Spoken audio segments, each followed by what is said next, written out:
안녕하세요. 올해 12월 28일부터 내년 1월 3일까지 이스라엘, 그리고 내년 1월 17일부터 24일까지 튀르키예를 일주하는 열린다 성경 스터디 투어가 진행됩니다. 열린다 성경 스터디 투어는 단순한 성지순례가 아닙니다. 매일 아침 1시간 반씩 성경과 인문학을 주제로 공부한 뒤 현장을 답사하는 기독교 인문학 여행입니다.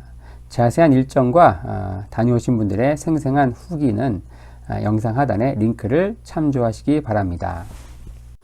안녕하세요. 세계사엔 교회사, 세계사와 함께 푸는 스토리텔링 교회사 시간입니다. 중세 역사, 중세 교회사 열심히 달리고 있습니다. 로마 제국이 멸망하는 476년부터 콘스탄티노플이 함락되는 1453년까지 중세 천년의 역사를 크게 4명을 기준점으로 전환점으로 살펴보고 있죠. 유스티니안스 황제, 샤를마니 황제, 그리고 그레고리우스 7세 교황, 그리고 이노센트 3세 교황입니다. 저희들이 100년 전쟁에 대해 살펴봤고요. 지금 언저리 살펴보고 있습니다. 흑사병. 자, 1498년 알브레이트 뒤러라는 분이 세계적인 목파나 명작을 남겼죠. 제목은 바로 종말의 네 기사 또는 묵시록의 네 기사란 이름의 명작인데요. 중세 말기 유럽 기독교 세계를 강타한 죽음, 전쟁, 기근, 역병이라는 네 기사를 중심으로 만들어진 작품입니다. 바로 이러한 작품인데요. 자, 르네상스가 중세를 정신적으로 해체했다라고 하면은 이 네 개의 기사는 물리적으로 붕괴시켰다라고 평가합니다. 이 중세 말기 평균 수명은요 40대 중반밖에 되지 않았다. 역사상 가장 단명한 시대였다고 하는데요. 처처에 전쟁이 계속 있었고 특히 영국과 프랑스는 무려 100년이나 전쟁을 했다. 우리 100년 전쟁에서 살펴봤죠. 자, 오늘은 이 중세 이 종말의 네 기사 가운데 역병, 이 역병의 끝판왕이라 할 수 있는 이 흑사병에 대해서 한번 살펴보려고 합니다. 전대미문의 재앙 흑사병, 그리고 이 흑사병에 나온 최고의 명작인 보카치오의 데카메론을 중심으로 한번 이야기해 보겠습니다. 자, 이 흑사병은요, 가장 무서운 이 종말의 네 번째 기사로 등장하게 되는데, 그 시작은 무엇인가? 1346년, 자, 킵차크 칸국의 군대가 지금의 이 크림반도에 있던 제노바 상인의 그 무역 근거지를 포위하면서 전쟁을 할 때 시작이 됩니다.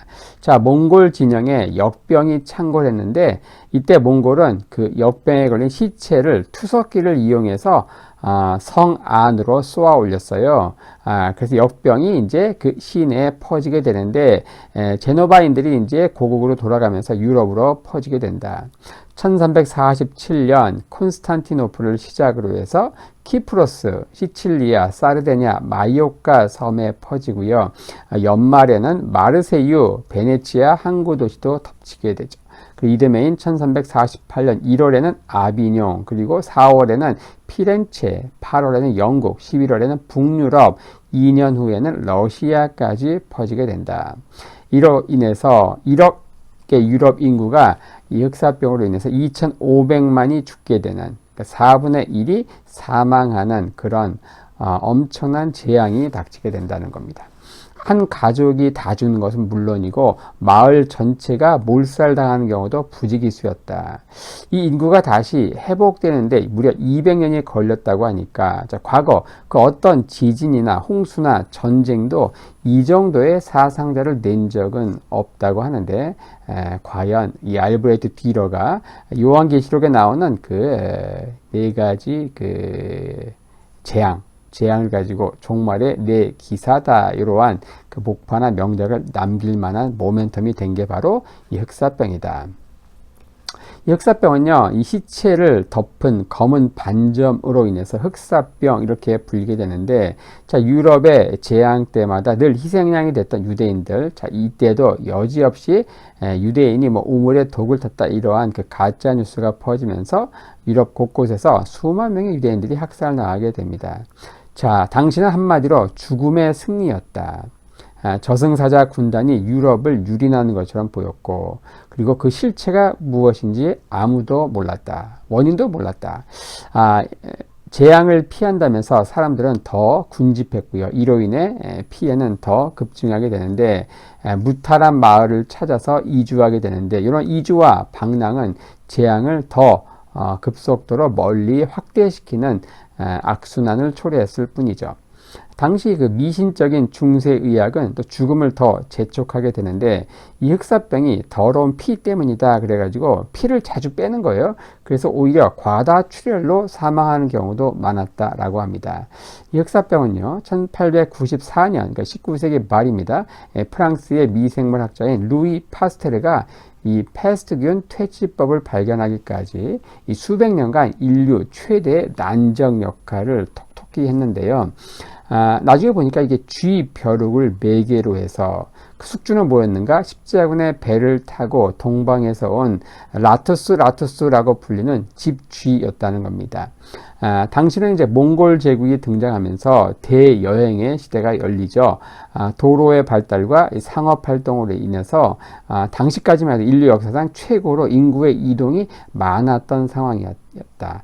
이러한 상황이 바로 흑사병의 급속한 전파를 가능하게 했던 원인이 됐다는 것이죠.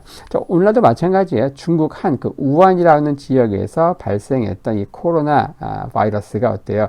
전 세계로 퍼지게 되는 게 이런 전 세계 이동 그리고 여행 이런 것들이 정말 극도로 이제 번성했던 이 시대에 삽시간에 이제 5대양 6대로 퍼지게 된 거 상당히 비슷한 상황이다라고 할 수 있습니다. 당시 중세는요 상수도 하수도 이 상하수도가 분리되지 않은 상황이었는데 이런 상황은 쥐들에게는 천국이었고 또 인간에게는 지옥으로 와닿아서 인간을 강타한 게 바로 흑사병이다 얘기할 수 있습니다. 이 흑사병으로 인해서 중세의 장원은요 황폐화되고 그리고 봉건제는 와해가 되죠. 자, 중세는 그렇게 무너지고 새로운 여명을 갈구하고 있었다라고 이야기할 수 있습니다. 이 패스트의 참화는 위기의 원인이 아니라 결과다 이러한 평가도 있는데요. 자, 11세기 이래 지속된 경제 성장이 품고 있던 어떤 내부적인 모순이 이 흑사병을 통해서 한꺼번에 폭발한 것이다 이렇게 이야기들 합니다. 농업혁명을 통한 이 경제 발전은 이미 14세기 초에 이미 성장의 한계에 봉착했습니다. 그리고 도시의 인구가 폭증하면서 식량 수급에 불균형이 발생하고 그리고 과용된 토지는 피폐해지고 이로 인해서 빈번한 기아가 발생했다. 그리고 무분별한 산림 벌목 그리고 도시 인구의 과밀화 그리고 생태계 파괴 등이 없었다고 하면 이 패스트 흑사병이 그토록 맹위를 떨치지는 못했을 것이다 라고 합니다. 그리고 또 1330년대에 화산 폭발, 지진, 폭풍 등 천재도 잇따랐고요. 또 메뚜기 때의 습격도 잦았다고 합니다. 또 이상 기후로 인해서 매우 유해한 바람과 또 숨도 쉬지 못할 악취가 나는 안개가 자욱한 날이 꽤 많았다라고 하죠. 자, 이에 반해 중세 민중들은요 영양 부실로 인해서 이 질병에 대한 저항력 역시 극도로 약화되어 있던 상황이었다. 도시는 인구 증가를 따라잡을 행정력이 전혀 갖춰지지 않은 상태에서 좁은 비포장 도로에 이 하수도 시설이 없이 이 배설물을 도로에 그냥 막 갖다 버리는 이러한 상황이 바로 중세 유럽의 상황이었다라는 것이죠. 13세기는 한마디로 성장의 세기였다고 하면은 14세기는 위기의 세기였다. 사회 구조, 정치, 조직까지 뿌리째 흔들고 있었는데 곳곳에서 농민 폭동도 굉장히 잦았습니다. 자치도시들은요, 전제군주화로 이행되면서 이러한 흐름이 나타나는데 원래 이 자유와 민주의 기수였던 도시 자본가들은 자신들이 갖고 있던 이 부와 특권을 지키기 위해서 빠르게 반동화합니다. 이들은 용병에게 돈을 주고 전쟁을 청부하고요. 용병들은 승패와 무관하게 약탈을 자행했다. 그러면서 이탈리아 반도 전역은 끔찍한 서바이벌 게임장으로 변하게 되는데 그리고 끝내 생존한 것은 바로 밀라노, 베네치아, 피렌체, 교황령 그리고 나폴리로 불리는 5개의 영역뿐이었다는 겁니다. 자, 이러한 그 중세 흑사병에 대한 가장 사실적인 보고서로 등장하는 게 오늘 언급하고자 하는 보카치오의 데카메론이다. 이 보카치오는요, 아버지가 상인이에요. 피렌체에서 1, 2위를 다투는 바르디 은행에서 아버지가 근무했는데, 자, 1313년에 태어난 이 보카치오는 하지만 출생의 비밀이 있었어요. 이 엄마의 얼굴을 모른다. 아빠는 갓 태어난 갓난아이 보카치오를 그 엄마에게서 떼어내 피렌체 근교에 있는 집으로 데려옵니다. 하지만 이후 아버지는 정식 결혼을 해요. 그러면서 적자가 태어나죠. 그러면서 서자인 보카치오는 집에서 완전 찬밥 신세가 된다. 어린 보카치오를 아버지는요, 이 바르디 은행의 나폴리 지점으로 보내서 실무 견습을 시킵니다. 그래서 나폴리는 어린 이 보카치오가 제2의 인생을 누린 제2의 고향으로 불리게 됐는데, 그 나폴리에서 그는 이제 아버지에게 반항적인 아이로, 그래서 아버지가 시키는 은행 실무보다는 문학에 탐닉하면서 10대 시절을 보내게 됩니다. 당시 나폴리는요, 이 앙주가, 프랑스의 그 앙주가 지배하는 그 남부 이탈리아의 수도였죠. 자, 샤를 1세가 바로, 프리드리 2세, 호헨슈타우펜 왕가의 그 신성 로마 제국, 프리드리 2세의 자식들을 다 죽이고, 남부 이탈리아 시칠리아, 즉, 양 시칠리아의 왕국의 왕이 됩니다. 자, 그 이후 교황청과 이 북부 자치도시들은 어때요? 이 샤를이 여세를 몰아서 이탈리아 반도 통일에 나설까봐 염려합니다. 하지만 이것은 기우에 불과했다. 이 샤를은요, 전쟁은 잘했지만 정치, 문화에는 완전 문외한이었다. 그는 오직 십자군을 조직하는 데만 열중을 했어요. 그래서 과거 이 프리드리 2세 황제가 이탈리아 반도의 통일을 실현하고자 정비했던 이 국가기구의 의미를 전혀 이해하지 못했다. 그러면서 황제가 만들었던 관료 조직, 군사기구도 쓸모없게 되고요. 궁정의 과거 문화적인 분위기도 안개처럼 사라진다. 그리고 그가 세웠던 나폴리 대학도 쇠퇴하게 되고요. 군사 원정 준비로 재정이 파탄되고 행정은 혼란스럽고 시민들의 불만은 폭증하는 이런 상황들. 자, 이런 상황에서 프리드리 2세 때 얌전했던 봉건 영주들은 머리를 들기 시작하죠. 자, 프리드리 2세가 그래서 근대화시킨 남부 이탈리아는 이렇게 빠르게 봉건적인 무질서를 향해서 빠르게 후퇴하고 있었다. 이래서 지도자가 중요한 것 같습니다. 자, 오늘날 이 남부 이탈리아가 극도로 가난하게 된 게 바로 이때 바로 프리드리 2세가 추구했던 이탈리아 통일이 결국 철퇴를 맞고 후퇴한 이런 것들이 결정적인 요인이 됐다는 것이죠. 결국 이제 민중들의 분노는 시칠리아 만종 사건으로 폭발하게 된다. 1282년 이미 수차례 언급을 했습니다. 시칠리아 만종 사건. 결국 이 발란고는요, 스페인의 아라곤 왕가의 도움을 요청하게 되고 결국 이 반란은 국제 분쟁으로 비화하게 된다. 이 전쟁은 샤를 1세가 죽은 후에도 지속되고 거의 20년 후에 결국 1302년 강화 조약을 맺게 되는데, 자, 앙주가는요 나폴리 왕국을, 그리고 아라곤 가문은 시칠리아 왕국 섬을 차지하게 되는, 그래서 이 남부 이탈리아는 앙주가, 시칠리아 섬은 아라곤가가 통치하게 되는 이러한 또 상황, 최악의 상황이 된다. 이렇게 되면서 이탈리아 반도의 통일로 향하는 그 희망은 더욱 요원해지게 된다는 것이죠. 바로 이 보카치오가 어린 시절 10대를 보냈던 나폴리는 바로 이 샤를 1세의 손자인 로베르토가 통치하던 시기였습니다. 이 로베르토는요, 2대에 걸친 악정으로 인해서 빈사 상태에 있던 왕국을 물려받았다. 자, 당시 지방 영주들은 영내에 있는 농노들을 마음껏 착취했고요. 농업은 피폐했고 치안은 악화되었고 원래부터 취약했던 상공업은 완전 파탄 지경에 이릅니다. 이런 상황에서 나름 현명했던 로베르토는요, 섣불리 개혁을 한다는 것은 벌집을 쑤시는 격이다 생각을 했고요. 그래서 영주들이 갖고 있던 특권을 인정하고 타협하면서 이제 왕국의 국제적인 지위를 높이는 데 노력을 합니다. 자, 이로 인해서 나폴리 궁정은 화려해지고 또 문화인, 예술인들이 이곳에 모이게 된 것도 이러한 배경에서 이루어진다.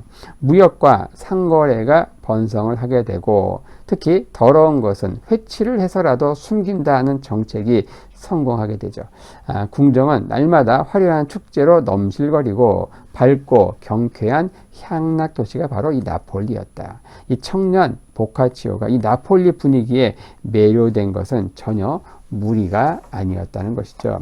하지만 이러한 나폴리가 누리던 화려함은요, 한꺼풀만 벗기면 거대한 빚잔치 위에서 이루어진 것이다. 피렌체 은행이 전적으로 금전적인 지원을 해서 가능했던 것인데, 자, 화려하고 향락적인 나폴리 궁정, 그리고 부가 집중되었던 당시 피렌체에 어두운 그림자가 몰려오기 전까지는 말이죠. 자, 떠오르는 태양, 피렌체 경제를 덮친 먹구름은 먼저 금융계를 강타하게 됩니다. 마치 우리나라가 IMF 경제 위기로 한순간에 폭삭 주저앉은 것처럼, 자, 그 시작은 우리가 지난 영상에서 살펴본 1337년에 발발했던 100년 전쟁이 계기가 됩니다. 영국의 에드워드 3세가 이 프랑스에 선전포고를 하면서 100년 전쟁이 발발하죠. 이렇게 되면서 피렌체의 두 커다란 은행, 1대 은행, 2대 은행, 바르디 은행과 페루치 은행이 파산하게 돼요. 자, 이 은행은 전쟁 비용을 강제적으로 담당을 하게 되는데, 당시 영국에 많은 돈을 빌려준 상황이었는데, 전쟁이 발발하자 돈을 받아야 되니까 계속 밑빠진 독에 물붓기처럼 전쟁 비용을 영국 쪽에 부담을 하고 있었다. 밑빠진 독에 물붓기 상황이었고, 자, 영국은 결국 전쟁 시작 반년 만에 지불불능 상태가 됩니다. 그리고 막대한 불량 채권이 발생하면서 두 은행은 파산하게 되죠.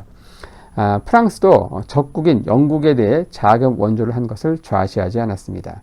프랑스 자국 내에 있던 바르디, 페루치 은행의 지점을 폐쇄하고 주재원들을 체포하고 자산을 몰수하게 되죠.